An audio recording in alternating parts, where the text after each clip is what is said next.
The following story has been brought to you by StoriesToInspire.org. This story slash shir slash chizuk is going to be B'schus Lila Nishmas Reb Zachariah Wallerstein, Reb Zachariah Shimon ben Yitzchak HaKohen. May his neshama have an aliyah, and maybe will also give us a little bit of a taste of something maybe that we could perhaps take in. And I'm also dedicating this shir slash story slash chizuk for Stories to Inspire, for all the amazing work that he does for Klal Yisrael. So this is really a Stories to Inspire edition. Okay, so the story goes like this. So this young man in Eretz Yisrael who was engaged, an Israeli, who was engaged, but he had no money for his wedding. And he did not want to impose upon his father to try to raise the money. So he decided that he's going to travel to America and he is going to collect the funds himself. He was never in America before. So when that happens, what do you do? Where's the first place you go when you're in America? You go to Shemer Shabbos. So he finds himself in Borough Park, Shemer Shabbos, and it serves as a crossroads for many, many Jews all over the New York area. Anyways, he asks to find, it was Shabbos Nachamu, it was in the summer in the country, when the island was in the country in the summer, and he asks around in Shul if anybody's going to the country, and everyone was going to the country. Shabbos Nachamu is one of those weeks that the Olam goes up there, so he finds himself a ride, and he goes up. Now, why should he go to the country? This is really, but what's he thinking? So he's thinking to himself that anyone who's able to afford another house in the country, which we're going to see in a second what he thought that meant, so they could obviously help a young Israeli bacher pay for his wedding. Okay. So the driver arrives in the Catskill area. He turns to the Israeli boy and he says, okay, so where would you like to go? Specifically, which colony, which place? So the boy was very confused. He was perplexed. He's like, what do you mean? What do you mean we're going to the country? That's where we're going. Where is the country? He's like, no, the country is it's not just one destination, it's multiple destinations. There are many colonies and it's actually getting bigger every summer. He's like, what are you talking about? It's not like one, street, one rechov with a few houses of really rich people. That's not what it is. He's like, no. He's like, okay, so where should we go? I don't know, where do you want to go? I don't know, where do you want to go? So now the driver had a task to perform, and he began making the rounds to various bungalow colonies to find out if anybody had room for a guest. We're talking about Erev Shabbos over here. And where is this person going? Shabbos Nachum, the Elam's packed. And the bungalows are not as big as he thought. Some of them are pretty small and old. And they were brought there by truck. So they fit in the truck, so it's pretty small. Anyways, the first 3 stops that they go to, unsuccessful. Shabbos Nachum, like we said, is a big week. Anyways, the 4th colony, there was a resident whose name was Yasel Tabak, a well-known Baal Tzedakah, whose custom was to, this is just Agav, parenthetically, whose custom was to sponsor a large Matzah Shabbos Kumzitz on Shabbos Nachamu, and for that occasion, he brought in an Israeli singer. Also speaks Hebrew, Israeli, Gevaldik. Anyways, so they were in his colony. He didn't know anything yet, but they were in that colony.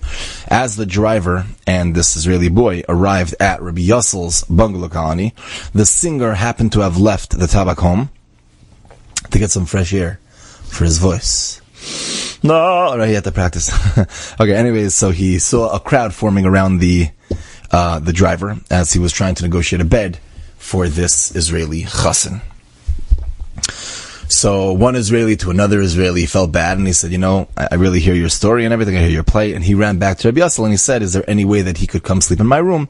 I'll give him my bed and I'll sleep on the floor, or I'll find a place to sleep, whatever, we'll figure it out. So he said, yes, okay, amazing. Friday night meal, the Ilam's sitting over there, and the Tabaks hosted a large table full of guests.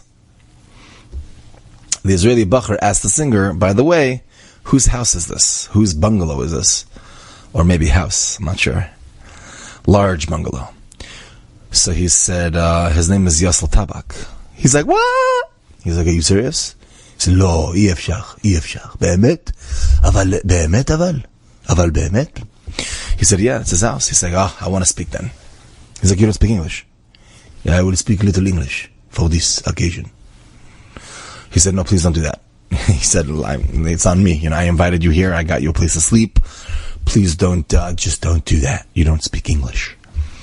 And he starts banging his glass, ding, ding, ding, ding. Everybody looks at him and he gets up to speak.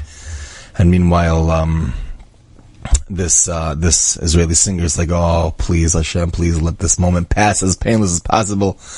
Anyways, everybody quieted down and they watched this Israeli young boy who just came, needed a bed. He stands up and he starts telling his story. And he says, Rabotai, he says, 20 years ago, after I was born, which means I'm 20 years old, my father went to the Kosel to daven. He went to daven at the Kosel and he was crying with gratitude. It wasn't just Toda Rabah, thank you Hashem, I had a child, a healthy baby boy. He went to the Kosel and he was crying his eyes out. And he said, thank you Hashem, I have a healthy baby. You know, a lot of times in life we take advantage and we take for granted the gifts that we have because everybody has them.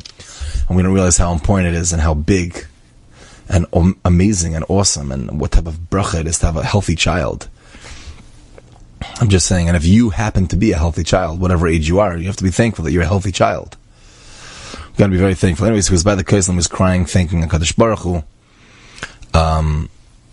that he had a healthy baby. Now, meanwhile, this Yassel Tabak, who was there 20 years before, and he's watching this Israeli man by the Kosel crying, and he figured, this guy's going through some severe things, some real serious issues, and he needs help.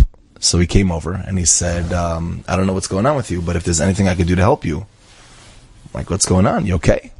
He's like, I'm excellent. I'm amazing. He's like, so why are you crying?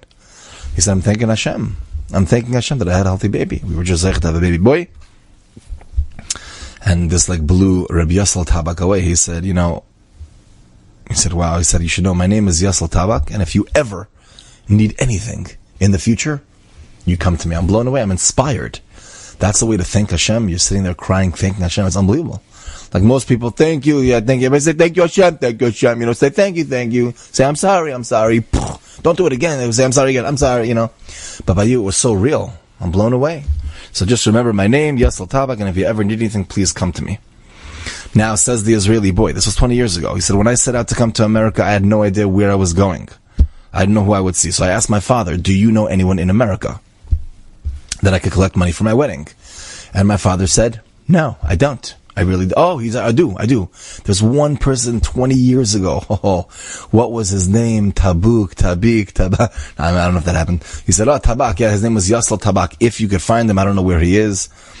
Somewhere. Maybe he's in California, or maybe he's in Brooklyn, maybe he's in New York, maybe I don't know where he is, but if you could find him, he is somebody that you could go to perhaps, because I remember 20 years ago, he mentioned to me that if I ever need anything, I could go over to him. 20 years ago. And I don't even know if he'll remember me. When I came to America, says the boy, I had no idea where I was going. I didn't know where I would stay. I thought the country was one street with 5 rich people on it. That's what I thought. But HaKadosh Baruch Hu laid the path out for me 6,000 miles from my home.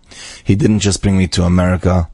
He didn't just bring me to the New York area. He didn't just bring me to the Catskills.